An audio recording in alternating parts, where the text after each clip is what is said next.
and welcome once again. My name is Shannon Butler. I'm Sue Teresi. And welcome to another episode of All My Favorite People Are Dead. Which is not entirely true, because you're one of my favorite people. Thank you. And you're a breather. I'm still kicking.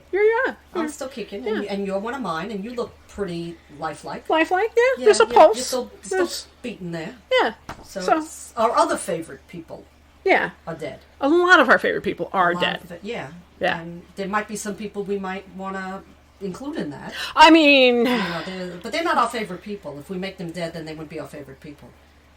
I guess. I mean, if we were to actually make them dead, then yeah, they probably wouldn't be our favorite people. No, because we like people. Right. Some people. Some people we don't like. But they wouldn't be our favorite people if we made them dead. Right. Okay. So we won't do that. We won't be killing anyone. Not today. Right. I'm too tired. No, I'm really. I mean, the holidays are just killing me. Really, seriously. Just killing me. I have no time. So too busy wrapping gifts. So, like, if I die, will you do an episode saying? I'd be too sad, but yeah. Yeah. But yeah. Shannon was my favorite person, and likewise, okay. if you die, no, okay. because if I kill you, then you're not one of my favorite people. That's right. Right. That's right. Yeah. Okay. It's kind of circular reasoning here. Yeah. Like, do we kill our favorite people? Then they're not our favorite people. If they're we not. want them dead. So. Okay. So there will be no killing later this afternoon. No killing. All right, I'll just bake cookies and shit or something. Yeah. Okay. Baking cookies and shit. Well, actually, I'm going to go on a spree later. I'm not sure. You are? Yeah, might be killing, might be shopping. So I guess it should be shopping. Probably best if it's shopping. Okay. Not today. I mean, I get where you're coming from. I've had those similar moments. I mean, fairly recently, because the holidays are. I'm fucking over it. I know. Holidays bringing out the worst in people. Except Halloween. Halloween's fine. Halloween doesn't count because there's no family. That's true. There's no gifts. There's no responsibility. It's just decorating and handing out pumpkins and candy. Yeah. We should just do that all the time. Every holiday should be. We should make a law. Yeah. You and I can do that, I mean... You'd have to run for office. You could run for office. I was thinking of running for mayor. I should. There you go. I should. All my students are well old enough to vote. Yeah, there you go. And it's not like people in the neighborhood don't know me at this point. Everybody knows you. I should run for local public office, and then we can make laws about holidays. There you go. And no families, just candy. No family. Costumes, decorating. Sounds amazing. And scaring the crap out of everybody. I love it. Okay, let's do that. Let's do it. All right. You heard it here first. You heard it here first, folks. This is Mayor Teresi. Can I be like your assistant? Like, you're good. Like the vice mayor. Vice mayor, okay. Okay, Vice Mayor Butler. Today Poughkeepsie, tomorrow the White House. You and I could, sister. We can take over the world. We could. Let's do it. We could, and everybody would get candy, and that would be so nice, wouldn't it? That sounds amazing. Like a whole world. Vote for us. The two S's. ST and SB. There you go. But no BS. No BS. No BS, just puppies and kittens. And candy. All right. Puppies, kittens, and candy. We're going to have to take over the world, Shannon. Oh, yeah. All right. Okay. All right. All right, we'll work on that. Anybody willing to join who's hearing this podcast who's down for puppies, kittens, and candy, come find us. Yeah. And we're going to, that's it. And we're all going to get new shoes. New shoes. I could use some new shoes. Actually, yeah. We'll do it on my shopping spree, not my killing spree. No, right, yeah, okay. Yeah, we'll all get new shoes. Oh, it sounds like so much fun. It does. It's a new day. Oh my god, this has just made me so much happier. I know, right? Just this thought. Just us. I know. The world according to Sue and Shannon. It sounds amazing. It does. Sounds way better than the actual fucking world. No, I know. No problems, no drama. Just costumes. Yeah. And kittens. The only problem is that drama and problems is what makes good history. Yeah, I know. Nobody's ever, done something famous for candy and costumes, except for maybe Elvira. Elvira? Well, she's not dead, so we can't talk about her. She's not dead. She's not dead. Thank goodness. Do you know where she lives? I don't know. No, I don't. No, we can find out. Is she one of our favorite people? I mean, I think so, yeah. I think she might be. All right, we'll wait. We'll wait, yeah. We gotta wait. We'll do a podcast. There's no rush on that. No. If you're listening. That's right. Yeah, we got time. no rush. Where are we going? Other than to go out and buy new shoes. And get candy and puppies and kittens. And kittens, right. Yeah. Yeah. All right, we'll do that. Right after the podcast? Right after the podcast. Okay. Anybody wanting to join us? So, I've been putting off this person for a long time, which is weird because I know I know this. Favorites. He's one of my favorite dead people, and I know his story better than I know most people's stories. Why. That's probably why you put it on the back. I know. It's I mean, there's like 14 pages here. Like, legit. Like, this is going to be a doozy. Okay. So that's all right. All right, get comfortable. So hold on to your butts. Get comfortable. Because if you have to pee, go pee now. Yeah. Because, I mean, I know his story better than, like, my grandparents' stories. So funny. It's really weird. Like, I have studied this dude for years. I have, like, a mini library dedicated to him in my room. Why? Why him? Why? Well, I think it's because I worked at his house. Okay. That'll do it. I was, like, my career, like, morphed around this guy. So that's okay. That's a good reason. That's a good reason. Also, I admire him for some of his great ideas, and I realize he's also a very flawed individual. Most of our great leaders are. Right? Yeah, exactly. So I think there's a lot of things to love about him and a lot of things to hate about him, and he just seems like the kind of guy I would also want to sit down and have a beer with. Okay. And go, hey, dude, why'd you do things this way? Why'd you do, what were you thinking? Yeah. And then on the other hand, I also want to go, hey, thanks for all of, like, the things that you gave us that we still benefit from today, even though our current government is trying to dismantle a lot of the things that you did. Right. Okay. Yeah. So. Okay. Well, that's a good reason. Yeah. So anyway, today I'm going to be talking about none other than our 32nd president, our fellow Hudson Valley neighbor. That's true. Franklin Delano Roosevelt. FDR. Who my dog is named after. That's right. Franklin. And when he's a bad dog, he's Franklin Delano. You use his middle name? Oh, Franklin. Franklin Delano. And he looks, he's like, oh no. He's like, holy shit, what did I do? Use my middle name. I'm in trouble now. Like he knows. The very first episodes I did for this little thing was about his mom. Right. So. Because I've always been fascinated by his mom. And then I did, my friend and I did Eleanor Roosevelt a couple weeks ago. And then I was like, I really just got to buckle down and do FDR. So, okay, we're doing it. You ready? Born ready. All right. Bring it. Okay, so now, some people love him. Some people hate him. Like any great leader. Right? He's a complicated and amazing individual, but he's just, I guess what we're all benefiting from something, or will benefit at some point from something that he created. At least one of the programs that he created, we will eventually benefit from as we get older, right? Yeah. Now, that being said, there are a lot of things that he could have done better.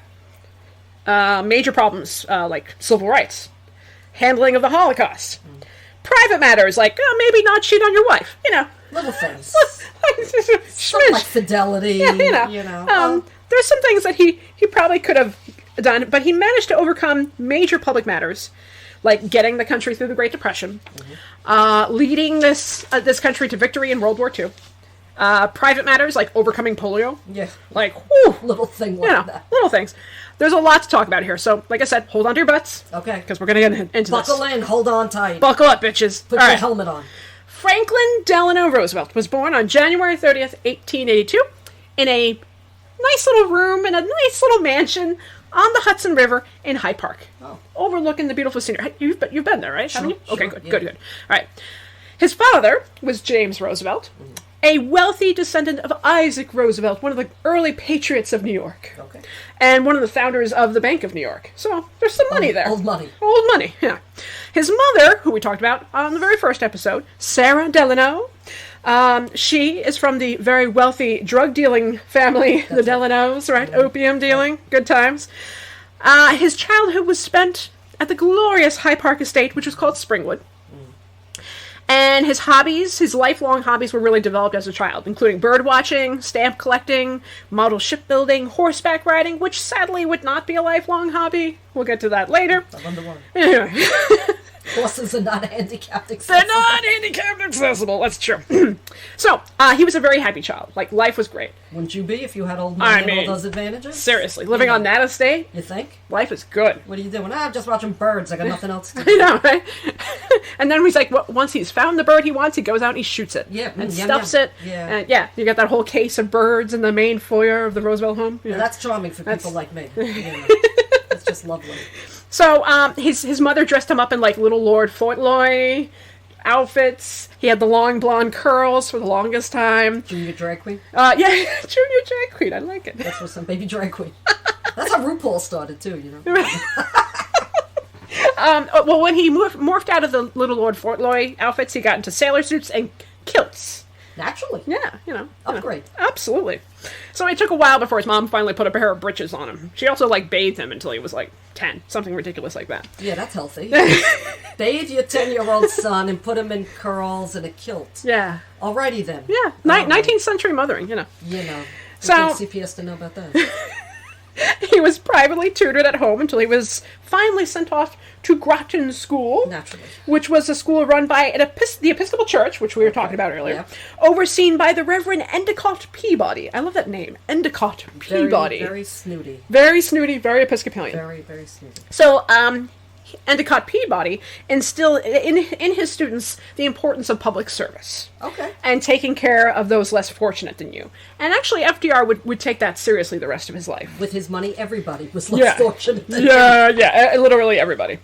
So he actually kept Peabody as a close associate. Peabody was the reverend at their wedding, and he would see him in the White House quite a bit. He would come to the White House and give him advice. Yeah, he was a good guy. Lovely. Yeah, okay. So he remained very close to him. Okay. So, like his fellow students at Groton, he went on to study at Harvard. Naturally. Where else would you go? Right, exactly. Harvard. So, 1900, he goes there, but, his father had gone to Harvard before him, right? However, he was C plus B student, right? He didn't apply, or he was stupid? He just... he certainly wasn't stupid. I didn't think so. He was kind of a loner, kind of a quiet student, didn't really hang out with the crowd, Yeah. watching the birds, right? He was... I don't know, I think he had a thing against authority and school in general, because he was not exactly a straight-A student. And hey, Lord knows, you don't have to be a straight-A student to be president of the United States. That has been proven. Noticed. That has been fucking proven. Yeah. There's a couple I can think of. I wonder if they're all literate, if they could read and write. So, he was smart enough, clearly, to become the editor of the Harvard Crimson. Oh. So, he was working on the school's daily paper, so that's you can't be a dummy and do that at Harvard. You can't be a moron and get into Harvard at all. Right, exactly. Right. So, now sadly, in December of 1900, his father James passed away. Okay. James had been suffering from various heart problems for a while. Sarah was doing everything she could to keep this guy alive. She would take the family and go over to Germany, so he could take in the cure and the spas out there, and he had his ups and downs, but he died. Franklin was 18, 19 years old when his dad dies. It was rough. Yeah. So now it's just Franklin and Sarah, mother and son. That's it. They've got each other, and that's it. So she goes out and she gets herself an apartment not far from his dorm. She's not still bathing him at this point. No. I hope that stopped. Not that I know of. Okay, just checking. Now, he graduated with a degree in history, right, in 1903, and then he went on to study law at Columbia Law School, Naturally. Which he quickly dropped out of, because he's just I'm not doing this. Not going to be a lawyer? Well, as a matter of fact, funny you should say that, he passed the bar exam. And you know what's funny about that? What's that? I passed out in a bar. Same thing, right? Pretty much. Not recently, but yeah. Yeah, a couple of times. I mean, perfect. Yeah, you and Franklin have a lot in common. Oh, sure we did. Only I wasn't old money. So he actually, back in those days, all kidding aside, if you could study and pass the bar, you could become a lawyer without a law degree. Back in those days. Okay. So, and the New York bar exam it's not an easy thing to pass. No. I know people that have. So he's clearly an intelligent guy. Yeah, yes. Yeah. Now he just didn't like school. Now, while he was all this was happening, he's spending time with his distant cousin. Oh, let me guess. Anna Eleanor Roosevelt. I heard of her. Yeah, we've all heard of Eleanor, right? Yeah. We discussed her in a previous episode. Kissing cousins. Yeah, but they're fifth cousins once removed, so that's it's pretty distant. Yeah, it's not. They did have the same last name, but their branches were so far apart down the line. Right. Okay. Their last common ancestor had been Klaus Martensen van Rosenfeld, who was the first. Yeah, right. You like that, right? Klaus Martensen van Rosenfeld. Very, very. Right. Very. I was going for Dutch, but okay. Oh, okay. So they weren't closely related. No, their last common ancestor had literally been in the 1600s. So it's not like they were first cousins. Right, no. Something. So and a lot of people it's an arranged marriage. There's no such thing as arranged marriages in America. At that time, no. He legitimately fell in love with her. Some people but she wasn't very good looking. I'm if you look at pictures of her when she's young, she's actually quite attractive. It's dealing with an annoying mother-in-law and a cheating husband for 30 years. It'll take her toll on her looks, like any woman. Besides, all cats are gray in the dark. There you go. You know who said that? No. Ben Franklin. Ben Franklin. I love Ben Franklin. And right, didn't he die that's another story, advanced stages of syphilis or something? Oh, did he? I thought so. I'm going to have to research that. But all cats are gray in the dark. We'll do Ben. We'll do Ben Franklin. Next episode. Yeah. Ben Franklin. So anyway, they get together. And it's quite a shocker, and the whole family like, what, you guys want to get married? What? Even his mom's like, wouldn't you rather go on a nice little trip to the Bahamas? Well, she actually sent him away for a bit to go on a vacation with a friend. She would have done that with anybody. Yeah, I know. Nobody was good enough. Nobody's bathing my Franklin. So anyway, Franklin also was a big fan of Eleanor's uncle, Theodore Roosevelt. I heard of that guy. Yeah, right? He's another one we got to talk about. Theodore, Teddy, now he didn't like being called Teddy, but we're going to call him Teddy. Uncle Ted was like Franklin's hero. He loved him. He worshipped him. Yeah. The only difference was that Franklin is a Democrat. Theodore is a Republican. Right. And actually, Theodore Roosevelt once said, he's a good guy. It's just too bad he's a Democrat. So it's like a Yankee fan and a Met fan, right? Being in the same, or an Islander Ranger family, and that could be a problem. Well, Franklin's father, James, was a Democrat. And interesting side note, cute story. James Roosevelt had taken little baby Franklin to meet President Grover Cleveland, right? And President Grover Cleveland said to little toddler baby Franklin, he said, "My dear boy, I have a strange wish for you. I wish that you never become president of the United States." Ooh. Right? Ooh. Crazy, right? Ooh. And so little Franklin is just sitting there like, "Oh yeah? Hold my beer." So I guess he didn't give a shit what Grover Cleveland had to say. That's right. I'll show you. So anyway, FDR... Why would you say that to a kid? I have no idea. It's like heavy is the head that wears the crown. Like, he must have just gotten through like a really shitty meeting with like cabinet members, and then little baby Franklin comes in and he's like, "You know what, kid? Don't ever do it! Do I look happy to you? Yeah. Don't ever... Yeah. Get out now! Yeah, get out. We still can. Go to the Bahamas. Yeah. I can picture that happening. One of those. Yeah. So FDR, who's like 22 or so, he's trying to tell his mom he wants to marry Eleanor. Cousin Eleanor? Yeah. She's like, wouldn't you rather go on a nice long vacation than marry your cousin? And Franklin's like, well, if you're going to pay to send me on vacation, I'll go on vacation, but I'm still coming back and marrying. Yeah. So he's got this knack for not listening to people. What? I wasn't listening. Wait, what? What? I know people like that. So he and Eleanor get married in a friend's townhouse in New York City on St. Patty's Day. Very beautiful in 1905. Did they all wear green? No, which it makes sense to have worn green. And I would have. The only reason, and I had mentioned this in the previous episode, the only reason that they got married on St. Patty's Day is because Uncle Theodore was in town. He was marching in the St. Patrick's Parade. Yeah. And while he's here. He's like, I'll stop by after the parade, I'll get your kids married. Okay. So because he was walking Eleanor down the aisle because her father died when she was little. Right. So anyway, Uncle Teddy gives away the bride, and then he heads off, the two of them head off on a nice honeymoon, Eleanor and Franklin. They go to Europe, where it quickly becomes obvious that they're two very different people. Like, very different people. Could have used that information before the nuptials. You think? Maybe we should have discussed this before. Franklin wants to go climb the Alps and get out of the hotel, and Eleanor is just a bit on the shy side, and she's like out of her comfort zone. And so, plus Franklin's a bit of a flirt. Like, super flirty, so he's like, hey. I didn't see that coming. Huh? Yeah. I mean, he's a good-looking guy. Especially as a young man, he's a good-looking guy. Yeah. So, it's kind of... Yeah, you have to... you also have to be a flirt if you're going to be a successful politician. That's true. You have to. That's true. You got to kiss some babies and, And women. And women. And everybody. But, everybody. But, yeah, any rich guy with power. Yeah. Becomes like a babe magnet. Oh, absolutely. Yeah. Plus, he's good looking. He's funny. He tells good jokes. Makes a good cocktail. Yeah. There you go. Can't go wrong. There you go. So anyway, as Franklin seems to this marriage would produce a lot of children. Right. Yes. They have 6 kids. 1 dies in infancy, but 5 survive into adulthood. And Franklin, he loves being dad. He loves it. Loves the job.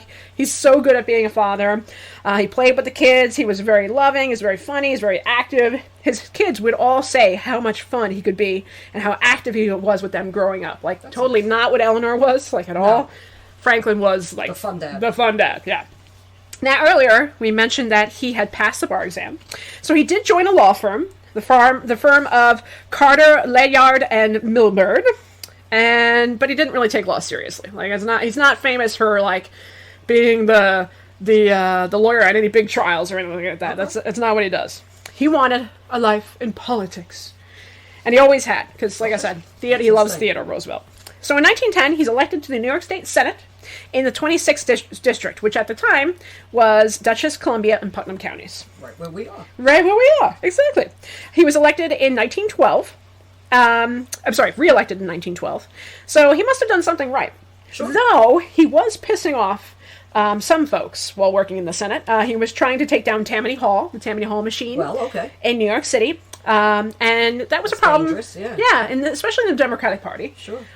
He didn't like the Tammany Hall bosses. You know, he didn't like the corruption. Sure. You know, and I get it. He also was a big supporter of New Jersey Governor Woodrow Wilson, who was running for president. Okay. Which was somewhat of a problem in his family, because Theodore Roosevelt was also running for president at that time. But Theodore had left his Republican Party. Like, he went ahead and formed the Progressive or the Bull Moose Party, because he was sick and tired of Republicans. Same, brother, same. Mm. So a bunch of family members were angry with FDR because he's campaigning really hard for Wilson instead of his own kin. Okay. Right? Okay. But actually, Theodore Roosevelt, he got it. He's like, look, he's a Democrat. Why is he going to support me? I get it. I understand. But there's a lot of other family members who are like, what are you doing, Franklin? Anyway. Yeah. Wilson goes on to win. Right?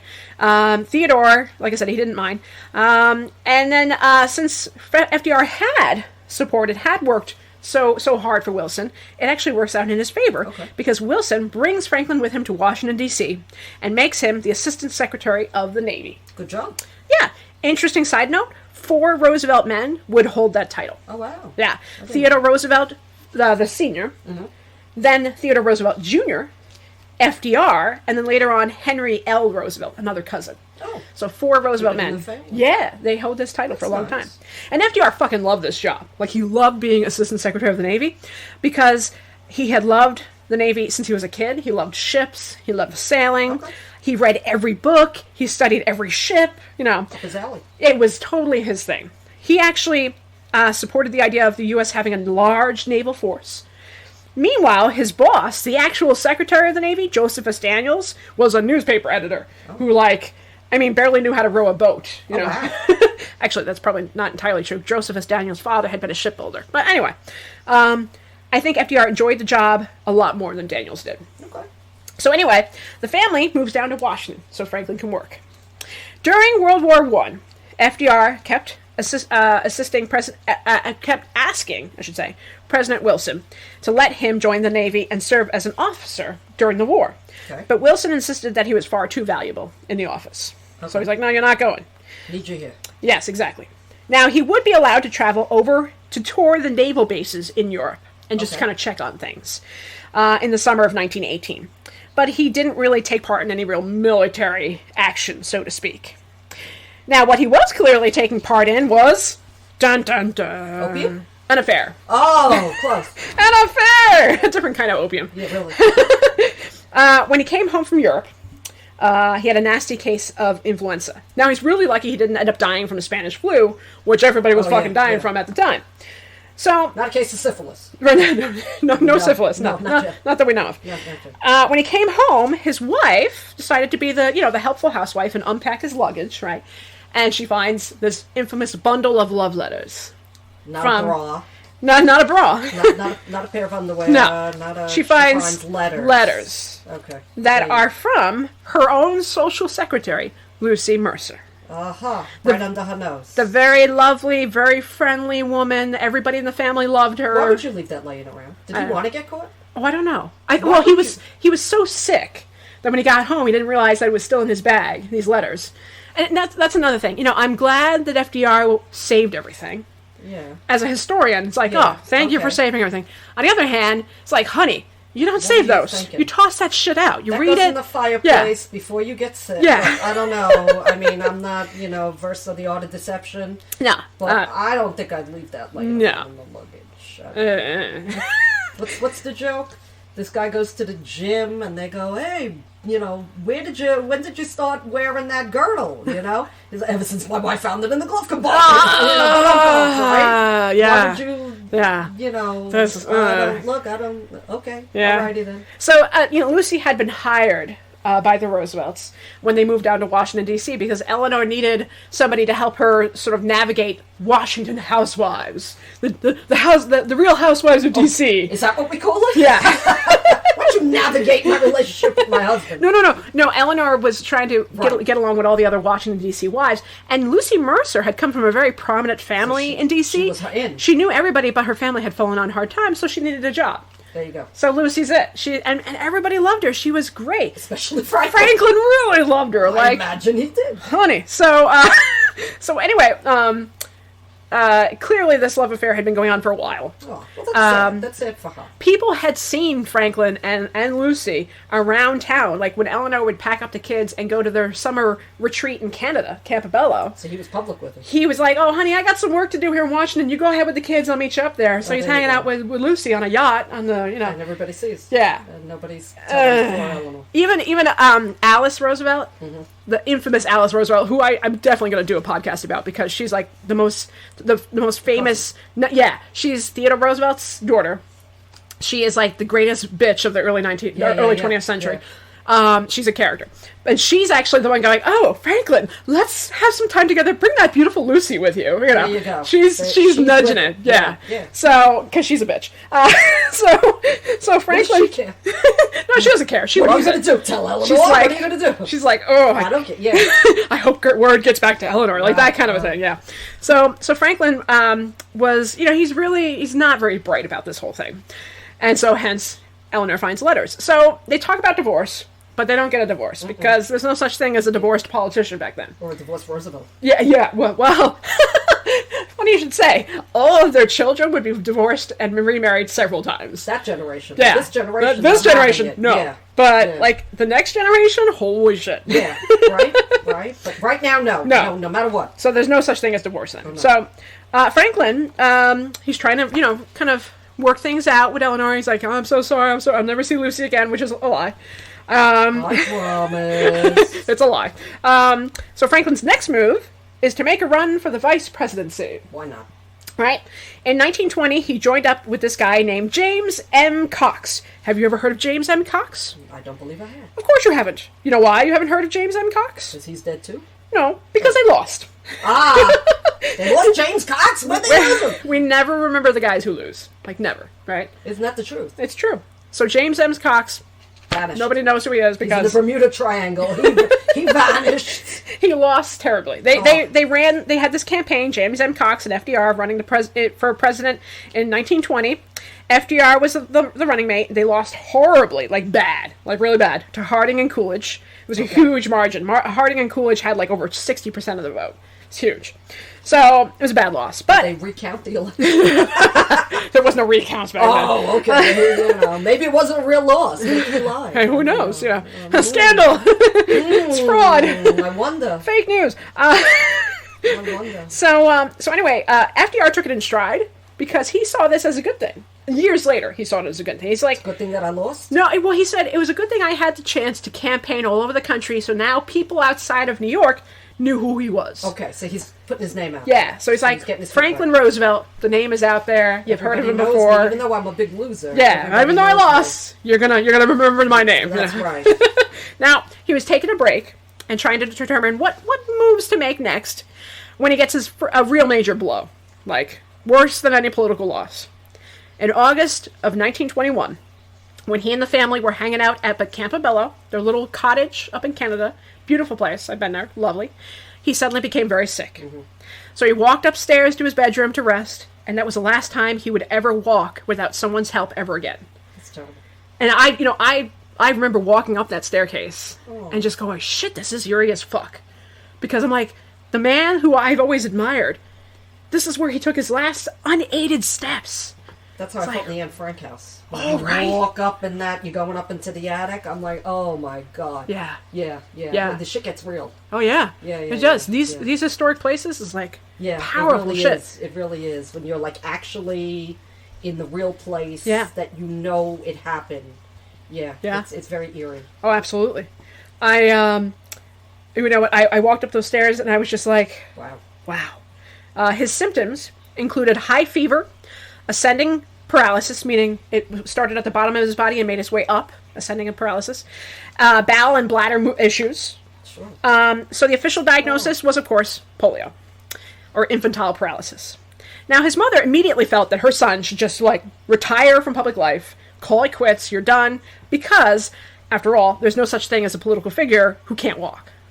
It's just not a thing back then. Well, okay. She was afraid that he would be embarrassed, especially if he fell flat on his face, trying to give a speech. But I understand where she's coming from. Yeah, absolutely. To not want him to feel that at that time. Yeah, 100%. Right. Okay. But Eleanor and his political advisor, Louis Howe, were both like, no, this guy is not just going to fade into the background. That's not what he does. He has got to stay active. Walk it off. Yeah. Get up, walk it off. Yeah. Find whatever way you can, but walk this shit off. Walk it off. Yeah. So, as FDR was trying to build up his strength, Eleanor and Louis were planning his comeback. Wow. Don't call it a comeback. They are working hard to keep his name alive in the political circles. Louis is turning Eleanor into this great public speaker to spread the gospel, right? They're like, no, he's not. Ain't over. This is not over. Louis is like, hey, this is my job, so I don't want to lose my job. And Eleanor's like, I am not spending the rest of my life living with your mother. Cleaning up their shit. That was all the incentive she needed. Yeah.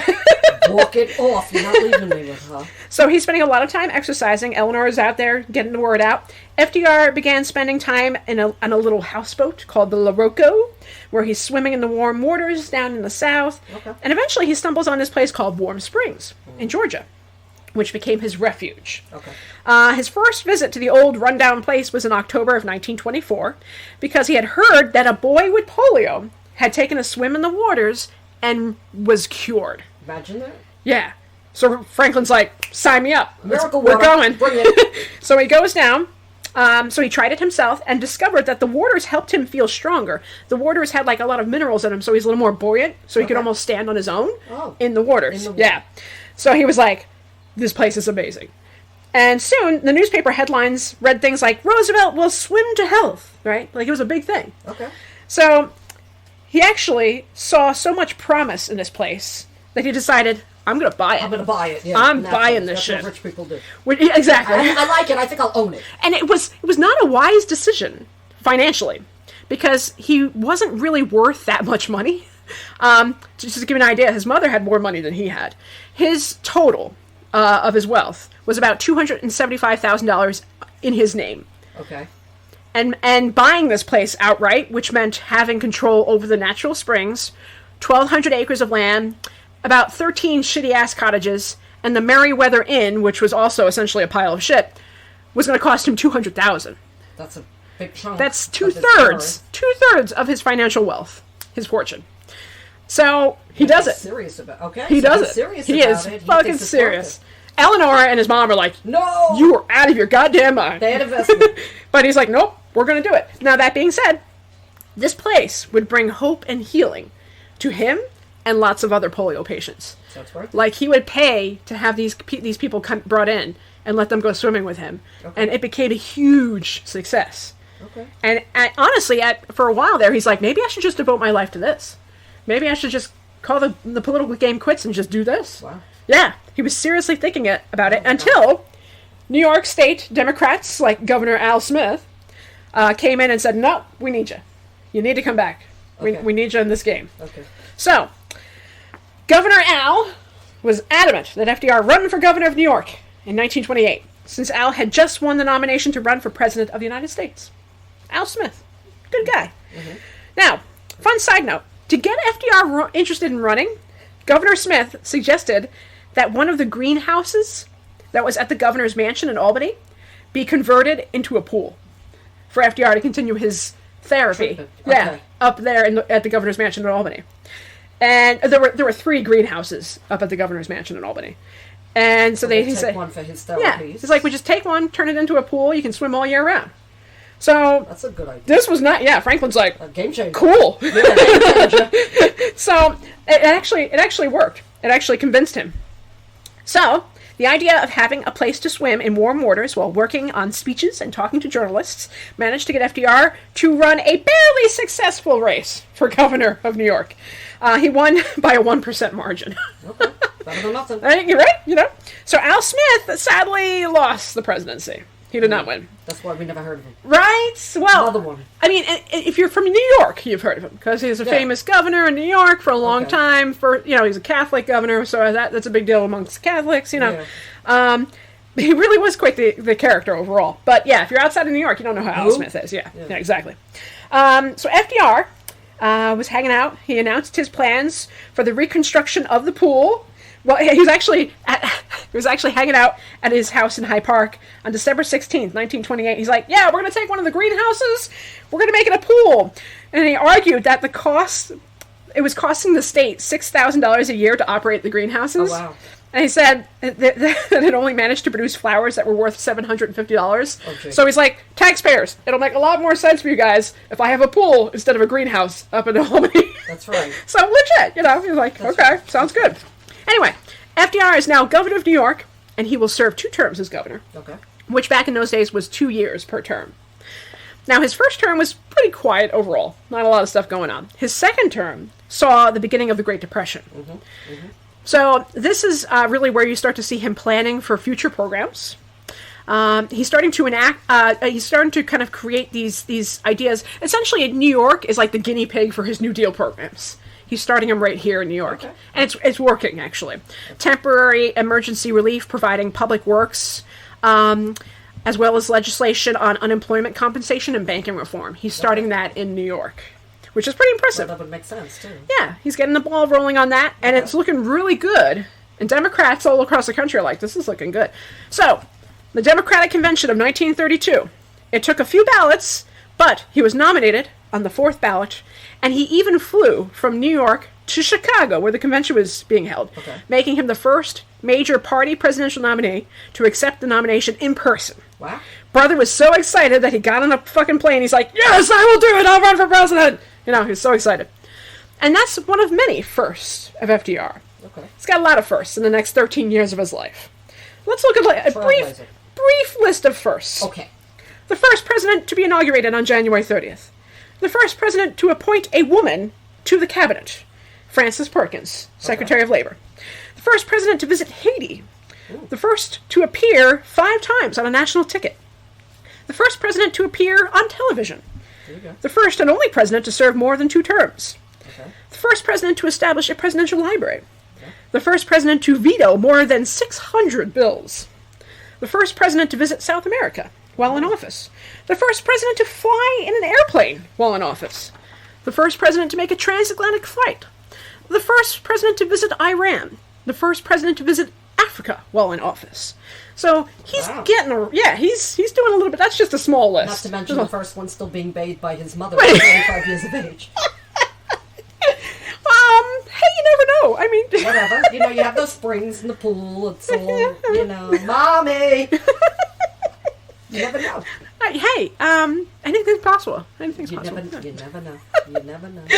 Okay, so anyway, there's a lot more, but that's just kind of covering, Anyway, he won 57% of the popular vote and carried all but 6 states in the 1932 election. Okay. Now, his presidency is a wild ride, right? There's a lot going on. We can talk about the ups and downs of his presidency for literally... promised a kitten in every pot? Kitten, the other white mate. That's right. The other white mate. Kitten in every pot. I don't know if that's one of his... Kitten? No, I thought it was something like that. But he promised a new deal for the American people. There you go. Right. So, now, his accomplishments, if you were to ask him what his accomplishments were, what his top favorite things were that he got done, he would say, getting us through the Great Depression, helping to win World War II, and most importantly, creating the United Nations. That was one of his great prizes. Now, his first 100 days alone, I mean, shit was getting done. He gets so much more stuff done, and he just keeps on going over the course of the Great Depression. Okay. His alphabet soup of programs are just, mind-boggling. The Agricultural Adjustment Act, the Tennessee Valley Authority Act, the Civilian Conservation Corps, the Works Progress Administration, Fair Labor Standard Act, the Social Security Administration. Getting rid of Prohibition? Oh, my God. Ending Prohibition. That must have been a game changer. That was yes! Yeah, what? We can drink? Yes! All right, beers on Franklin. Absolutely. That was that's a big deal. That's a huge one. And not alone. That's all he had to say. Yeah, I mean, I'm buying. Like, you got my vote. I'm buying for the bar. Yeah, good. I'm buying for the country. Yeah, okay? there you go. Yeah, exactly. All right, everybody elect me, and I'll drink to that. I mean, absolutely, that works. So, yeah. Right, and getting everybody out of the war, and right. The FDIC, right? You put your money in the bank account. You know it's protected. That's all him. Right. So things are going to get a little crazy. Okay. Now, there was a recession in 1937 and 38, so kind of it was a roller coaster. Okay. There were times where like everything's looking great, then oh no, it's looking bad again. So he had to work with things, but where it really gets kind of crazy, and strangely enough, when the country really finally everybody gets back to work, is when this motherfucker in Germany was raising hell. Oh, that guy.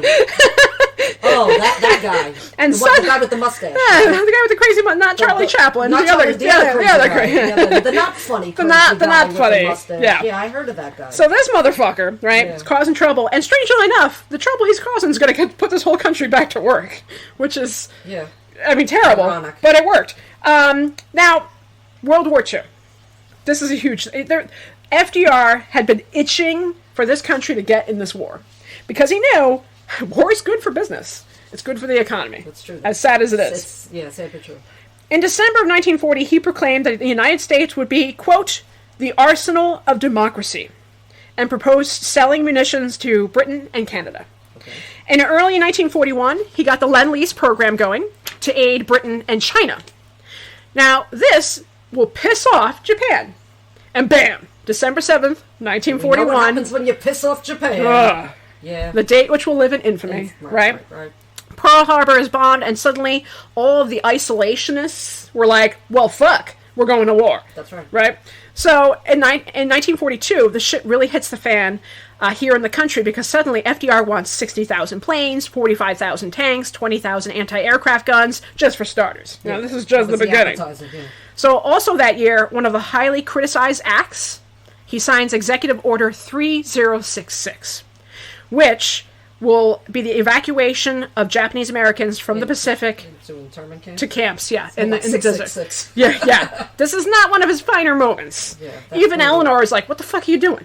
You know, she openly criticized this. She was like, this is not cool. Not good. Not these are Americans. Right. You know? So it was challenging. Now, he ordered the invasion of northern Africa in the summer of 42, and by 1944 they were invading and liberating France. Now, just a large combined effort with Britain, Russian forces to essentially take down one asshole with a lot of brainwashed followers. That's right. It's this huge effort, worldwide effort to take down one motherfucker. Right. And his brainwashed followers. That's right. So now this is another area where FDR is heavily criticized, as you know. A village to raise a child. Yeah, right? His handling of the Holocaust. Yeah, I wasn't going to bring that up, but now that you mention it, it's absolutely important that it's been examined, it's been ripped apart, re-examined. I never understood it. Not just because I'm because I'm a big Jew. Yes, yes. I get it. I'm like, what? You know, I know we had quotas, and I know you can only take in a certain amount of Jews, and they say, I get that, but to turn, both and say, no, we can't accept, knowing what he knew, knowing millions of people were dying. Yeah. It boggles my mind to think that they never bombed the concentration. Never. So we're going to talk about that, actually. Bombing Auschwitz might have been, viable. Look, I'm not a strategist by any means. I'm a school teacher. No, but I get you. I don't get it. Okay, so. Explain, Ricky. Explain. Okay, so, what's funny, when I became a park ranger at FDR, right, at his home, I was in college at the time. And I decided to take a course because my very first tour, like fresh out of the box, I had known the basics. The first thing I was encountered with was by this angry Jewish woman who was was me. What? No, she was like 80. That was my mom. She's like, what the fuck, She's like bombarding, this poor little ranger in the Roosevelt's home. There was a lot of anger. Like, honey, I wasn't even alive yet. Doesn't matter. You, Park Ranger. You're on FDR's side. We want some answers. Yeah. I was like, holy shit, I don't know. It's true, though. So I was like, I gotta take this seriously. So I took a course in college on the Holocaust. Like, the next semester, I'm taking this class. And my professor was a rabbi, Rabbi Strongen. He was hysterical. Loved him. Amazing guy. I know him. Right, from New Paltz. No, actually, no. No? Oh, okay. Because we all at 6 degrees of separation. No. He's my cousin. No, he was fabulous. He was such a good lecturer, such a good professor. So I walked up to him in class, and I was like, Professor, I was like, or Rabbi, whatever you want. Professor Rabbi guy. Yeah. I was like, look, I just want you to know that I work at the home of Franklin Delano Roosevelt, and that's why I'm taking this course, is to better understand. No. He was like, well, first of all, I hate that asshole, but that's great. Good for you. Like he was like, here we go again. Yeah. I was like, okay, that's cool. So I actually one week Rich and I were going on vacation down to Washington D.C. and it was funny because one of the places we wanted to visit was a Holocaust museum. Yeah. So I remember going up to Professor Strongen and going, hey. I'm going to miss class this week, but I'm going to be in the Holocaust Museum. So is that okay? And he's like, still get credit? He was like, yeah, you get credit. I was like, oh, good, thanks. So then, I was like, he informed us that our final research paper, we could choose any subject that we wanted to choose, but we had to write about something, concerning the Holocaust. We can pick anything it was. So you picked FDR. So I decided to write about FDR's involvement or lack of involvement. Fabulous. Yeah. So I'm like, okay, he's either going to flunk me. Or he's gonna love it. I don't know. Plus. Yeah, I got an A+. See. And I defended FDR and how he did things a certain way. And it was so funny because on the paper he wrote A+, but I still hate the asshole. There you go. I was like, okay, that's all right. That's all right. That's okay. So otherwise you would have gotten an A++. So yeah, right. Off a plus. Yeah. No, that's good though. No, it's good. So anyway, all right, here we go. Ready? FDR and the Holocaust. Now. This is one of the things that has been kind of like studied over the years in various ways. Mm-hmm. But recently, a document was uncovered. This was like 10 years ago, maybe. In which he actually was having a conversation with a friend of his. And here's what he said. He said, I want to get every Jew out of Europe. Those were his exact words. In theory, I believe that. And this is 1938, he says this. Yeah. This is 1938. Okay. Now, this is early, right? Because...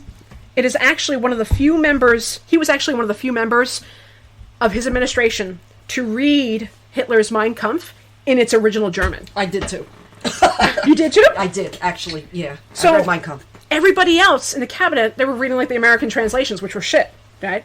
So he's reading it, and he knows perfectly well how fucked up Hitler is. He's writing on the wall. Yeah. He's well aware. But bearing that in mind, yeah, and I would like to, in theory, I read Mein Kampf in the original German. I know the Jews this is pretty bad, but yet. But yeah, so, okay, here we go. So now, a lot of people like to say that FDR was anti-Semitic, which is absolutely incorrect. No. He's, I forgot the exact number, but it's like 30% of the high-ranking jobs in Washington he gave to his Jewish friends, including his advisor and then later on Secretary of the Treasury, Henry Morgenthau. Because he knew they had good heads for business. That doesn't mean he's going to save their relatives. Well, okay.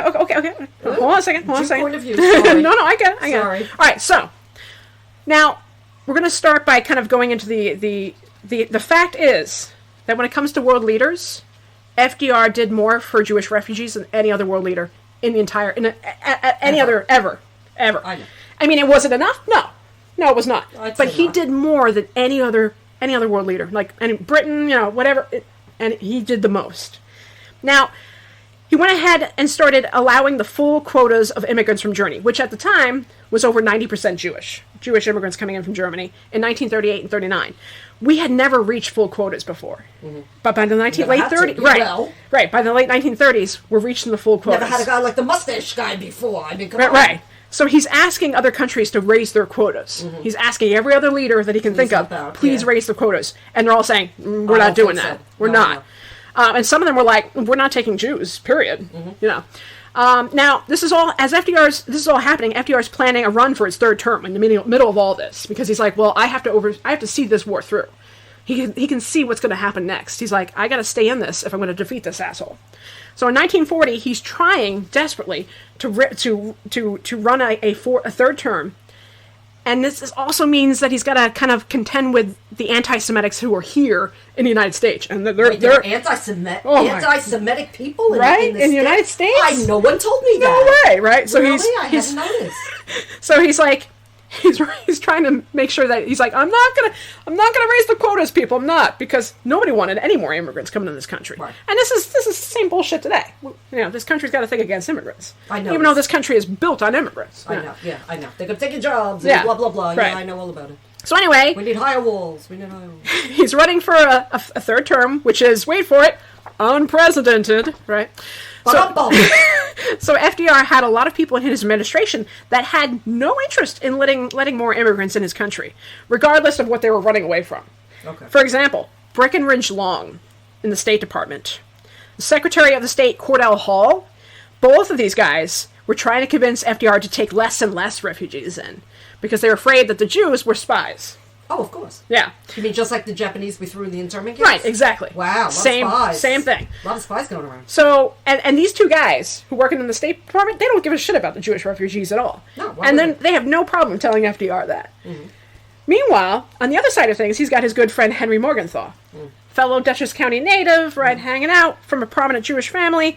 FDR and him have been friends forever, and he's like, look, we've got to do more for these refugees. So he's got two sides here. But let people go. Yeah. He's got like the angel and the devil on each shoulder, right? Right. So he's like, oh, what the fuck do I do?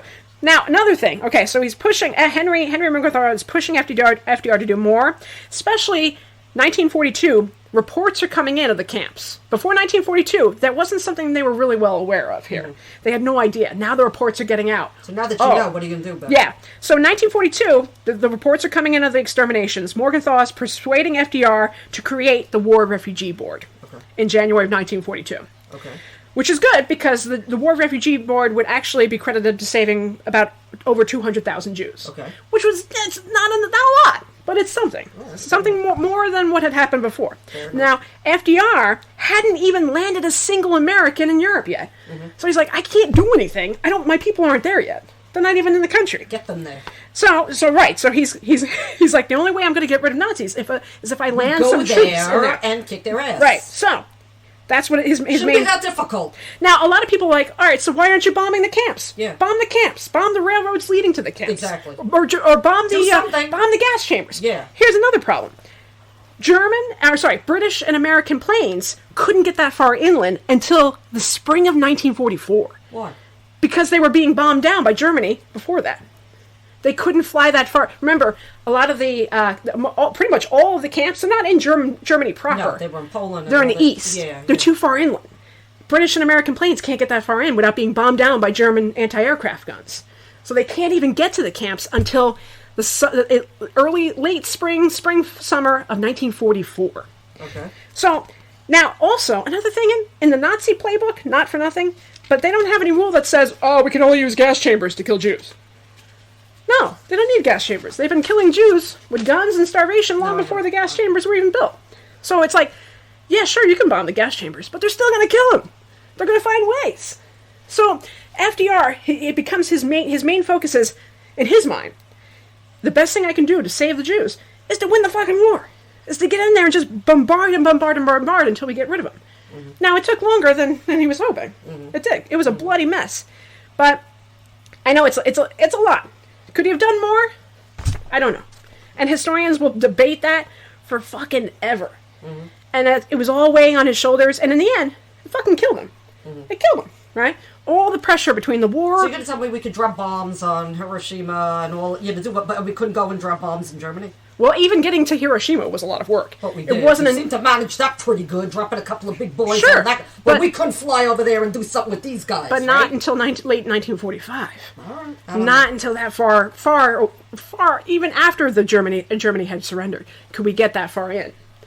So yeah, I know and I'm not a historian. I don't even play Stratego very well. I don't know. Yeah. I'm just saying. I think there's got to be a flip side to that. Yeah, I know it's a complicated thing, and I can't put it all on him because I know everybody was closing their doors. Do you ever see Voyage of the Damned? Oh yeah. Okay. Yeah, nobody wanted to. Everybody was closing their doors. Everybody. And I know. But like I said, he wasn't perfect, but he did the best he could. I guess. If you say. I know, you still think he's an asshole. Yes. And that's exactly what Rabbi Strongen said to me. Will tell you that. He's like, he's an asshole, I don't care. That's something that could have been done. And, but, at the same time, it was kind of nice. Professor Strongen was like, No, I absolutely understand what you're saying. He's like, I get it. And I do. I hear you, and I do. And I know, although he might have been great for America, which is great because I'm an American. Yeah. However. I know. You know where I'm coming from. I absolutely do, and I get it. I know you do. I know. But I just have to, throw that in there. I'm like, hey, So anyway, at the end of the day. Back to Roosevelt. He dies from all this, right? I mean. Roosevelt? He is essentially. Oh, we're talking about Roosevelt now. Yeah, okay, FDR. Just checking. FDR, yeah. We're still talking about the guy with the mustache. No, so he died too. Oh, thank God. Apparently. He might still be in Argentina. Yeah. What? Yeah. So, on his fourth, he wins a fourth and final election in 1944, right? Yes. And he's so sick at this point. His blood pressure is through the roof. I wonder why. His heart is failing. I wonder why. The guy smokes 3 packs of cigarettes a day. I wonder why. So, and talking about a Prussian job? Oh, yeah.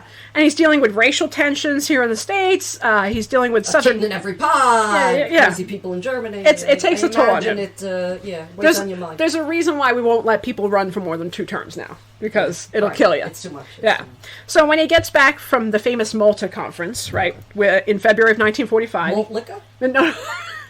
Malta. The conference. Not malted. Not chocolate malt. No. Okay, just checking. Okay. So he's hanging out. Confused. He's hanging out with Churchill and Stalin. They're trying. I heard of them. Yeah. Okay. So he's addressing Congress in March of 1945, and for the first time, he's doing it sitting down. Does anybody notice? Yeah, they do, because he actually says, "Gentlemen, I apologize for my poor posture, but it's so hard wearing 10 pounds of steel on your legs." So he comes clean. He's like, look. Everybody's like, oh, wow, what happened? Look, he's got the Forrest Gump braces on. What's going on? And they can see him. I mean, he is so gray and pale, and they're like, this guy's fucking dying. So it wouldn't be long before he was so weak when he addressed Congress that, like I said, he couldn't stand, and he's openly admitting that he's got braces, which he'd always wore them under his pants. You never knew. Now, he decides to take some time off. He goes down to his beloved Warm Springs, Georgia. He had built this cute little cottage down there called the Little White House, where he would spend time. And he's hanging out with his lady friends, right? Most notably his old girlfriend, Lucy Mercer, who's... Eleanor's... Okay, she's at that point... No, Eleanor has no idea. Again, she has no idea. Like, Eleanor is busy running around the country doing her thing. She had no idea. And it's actually his daughter, Anna, who's actually arranging these quiet visits between him and Lucy Mercer, who's now the Mrs. Rutherford. She had been widowed. So he's hanging out. She's actually the one who commissioned that portrait they were painting of him when he died. This final portrait. They didn't know it was going to be his final portrait, but he's sitting there. This lady, the artist, is working on the portrait. They're all hanging out, and he says, "I have a terrible pain at the back of my neck." And those are like his last words. Slouches over. Honey, I don't feel that's it. He has a cerebral hemorrhage. It's April 12th, my birthday. Oh my God, yeah. Happy birthday. No, it was really hard working at the home of FDR on my birthday, April 12th. Because everyone's like, oh, it's FDR's death day. I'm like, yeah, but he's gone. It's my birthday. Where's my fucking cupcakes? That's right. I'm alive. That's right. I'm his legacy. Yeah. So he died on your birthday. That makes you like the anti-Franklin? Oh, that sounds terrible. Because I was born on Good Friday. Oh. I think that makes me the Antichrist. Oh. It could be. I don't know. I never thought about that. Yeah, see? It makes you wonder. Things that make you go, what the hell? You're the Antichrist and I'm the anti-Franklin. I'm the anti-Roosevelt. That's weird. That's why we're powerful. That's why we're powerful. That's why we're going to take over this nation and give people die on our birthdays. Cookies and puppies and kittens and candy and and new shoes. And new shoes, right. Okay. Can't forget the new shoes. No, can't forget new shoes. Okay, so, anyway, he dies in Warm Springs, Georgia. He's 63 years old. It's not that old, right? It's not that old at all. No. His body... But when you're sick... Yeah, when you're that... 63 and polio was like 90. Yeah, exactly. His body is brought back to Washington and then home to Hyde Park via the presidential train, and he's buried in his mother's rose garden at Hyde Park, just as he'd wished. His other wish was that his home become a national park. Okay. Voila. Which it is. But sadly, he did not get a chance to see his victory of the war. Right? Okay. He dies before it happens. Right. And he didn't get a chance to see his beloved creation of the United Nations up and going. Okay. But his wife would continue his work. That's right. And even expand on it for the rest of her life and do some amazing things all by herself. So that is a very quick, very 6 hours. I mean, that is FDR, in the quick and dirty version. Okay. And love him or hate him, Right. That's and like any of our great leaders, Right, right? Religious leaders, political leaders. You know, our leaders are flawed. This is why we judge them the way we do. I tell the students, you know, if a kid is running through the hall screaming, you go, okay, that's crazy. Yeah. But if the principal is running through the hall screaming, you go, that's a bigger problem. And this is why, you know, be careful of the people that you choose to follow. Yeah. Yeah. On that note, one of our not famous people, I guess this is our first, all our favorite, I don't want to say it, all our favorite puppies, but I'm not going to say it because all dogs go to heaven. He's a celebrity dog that is now in heaven. All dogs go to heaven. We're going to talk about him. We're going to talk about the one, the only Fala. Fala! Fala la la la. At that time of year. It's Fala la la la. It is that time of year. Fala la la la. Fala Roosevelt, Fala, as we say in Brooklyn, was the Scottish Terrier, the first dog of FDR. Fala was a Christmas gift from their cousin, Margaret Suckley. He knew tricks like sit, roll over, jump. The dog, not FDR. Yeah, dog. Right, yeah. Okay. Jumping was a challenge for FDR. Sitting. Sit. Okay. And he was a good dog. He outlived FDR by 7 years and is buried near him. Fala also, April 1940 to April 1952. Yeah. Fala had a full name also. He did. His full name was Murray the Outlaw of Fala Hill. I had a cat named Murray. Murray, yeah. Murray. It's a family name with me. It's a Jew name. I don't know where they got that. Murray the Outlaw of Fala Hill, nicknamed after a famous Scottish ancestor, Murray of Fala Hill. Therefore shortened to Fala. Fala often accompanied FDR to important events. Within minutes of FDR's death, Fala started, you know the story, started behaving strangely, like animals might do. Yeah. He snapped, he barked, he broke through a screen door where he was seen standing up alone on a hill, unmoving. Oh. Which leads to the question, do they know? Do dogs know? They know. They know. They know. Fala attended FDR's funeral, went to live with Eleanor and Valkill. There is a statue of Fala at the FDR Memorial in D.C. Absolutely. Only presidential dog so honored. There's another statue in Puerto Rico. There's a third one in Hyde Park. All of beloved Fala la la la. Fala. His collar and his dishes are on display. Yes.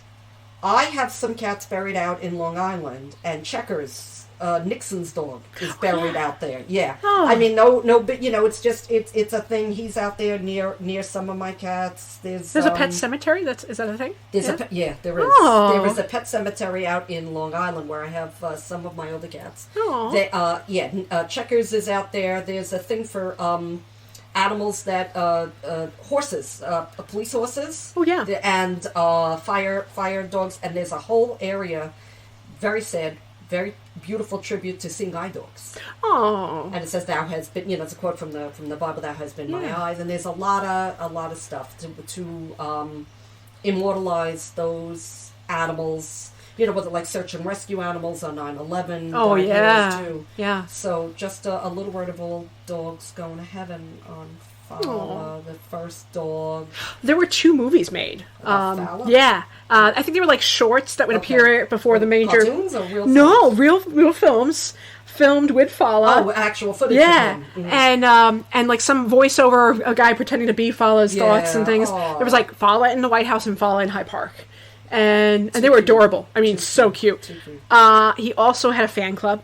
And naturally. And people would write to him, in Washington. Sox had the same thing. Clinton's cat and and Biden's got rescues now. Yep. The first dogs. Did you know that he wasn't the first Scottish Terrier the Roosevelts brought to the White House? I did not know that. So when they first went down to the White House, they had a Scottish Terrier named Maggie, who's actually Eleanor's Scottish Terrier. Okay. But Maggie bit a senator. Oh, that could be a problem. Okay. So Maggie was kicked out of the White House. Out. Yeah. And of course, Fala is buried next to FDR in the Rose Garden, alongside another family pet, a German Shepherd named Chief. Okay. Who's actually Anna's dog. Aww. So Chief. So they got them there. Chief was the first Roosevelt to be buried in the Rose Garden. Aww. Yeah. And Fala had an obituary in the New York Times when he died. Yes. And I think it's to be buried, because I know there's a law in New York State about burying animals in people's cemeteries. So, yeah, you can't necessarily do it, but, I mean, if you cremate your animal... Right. And then kind of, like, hide it, and, you know, there's nothing they can do about that. But to have the dog and them and, you know, like a family thing, I think it's very, very sweet. I think so. I think it's very sweet, and Fala's worth mentioning. Yeah. Because I might have liked him more than FT. I mean, I understand. Depending on my mood. And all dogs go to heaven. Exactly. Wow. That's right. So that was fun. Well, wow, you think they learned? I hope so. I hope they learned a lot. I hope people learned so much. Yeah. So next week is going to be you. You're going to be. So next time I'm doing one of my favorites. I'll give a hint. Okay. I'll give 2 hints. Okay. Holly Golightly and Sabrina. Ooh. I'll just mention those 2 names. I think I know. I think you know too. I think I know. Talking about World War II. She had a lot. She had a lot. So we're gonna be talking about that next time. Woohoo! So I can't wait. Stay tuned. Tune in. Tell all your friends to please listen to us. Yeah. Because it's very important that people learn. Absolutely. And our ratings get boosted. Yeah. And tell all your friends. Put us on in your office. If you are listening to us, play it during your office time. There you go. Play it in the elevator. Play it loud. Get external speakers on the outside of your house. Put it on the rooftop, and everybody should listen to... All my favorite people are dead. All my favorite people are dead. All my favorite people are dead.